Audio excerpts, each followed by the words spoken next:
You're the coffee I need in the morning. You're the sunshine in the rain when it's pouring. At the age of 20, there's still a lot of doubt about what am I want to be? Am I really taking the right path? Am I making the right decisions? What am I meant to be?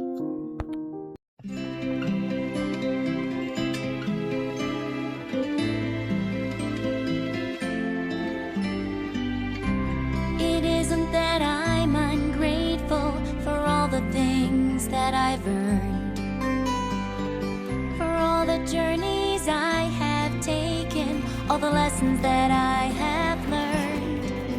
But I wonder where I'm going now, what my role is meant to be. I don't know how to travel to a future that I can't see.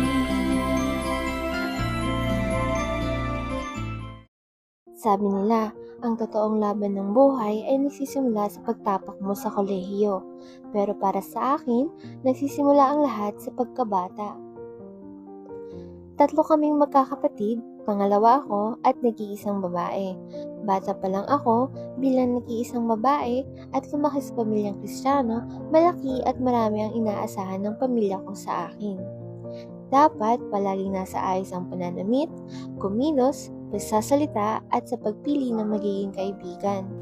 At dahil nag-iisa lang akong babae, madalas lamang akong nasa loob ng bahay at nalilibang ang sarili. Since ang dalawa kong kapatid ay lalaki, sila lang madalas magkasama. Nagbabanding, nagmamahalan.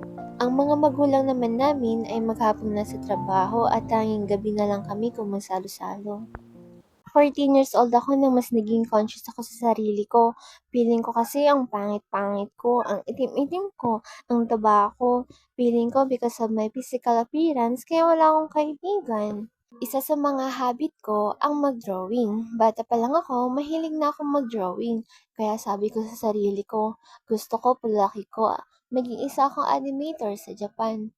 Mahilig kasi akong manood ng cartoons tsaka anime, and madalas pag nanonood ako, napopokus pa ako sa details ng movements ng characters, ng drawing styles, ng lighting, at yun yung mga pag-aaralan ko or susubukan kong gawin. Dumating ang pandemic and almost 2 years akong nasa loob ng bahay. Sobrang saya ko nga that time kasi hindi ko na need pumasok sa school at makita ang mga mukha ng classmate and teachers ko. Sabi ko pa nga sa sarili ko, gusto ko papasok ko ulit, mag-glow up ako. Kaya the whole pandemic, naririnig ko yung intro ni Chloe Ting.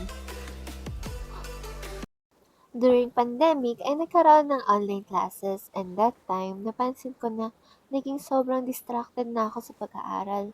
To the point na yung dating akong super ma-effort sa pag-notes pa lang and sa paggawa ng activities ay naging tamad na.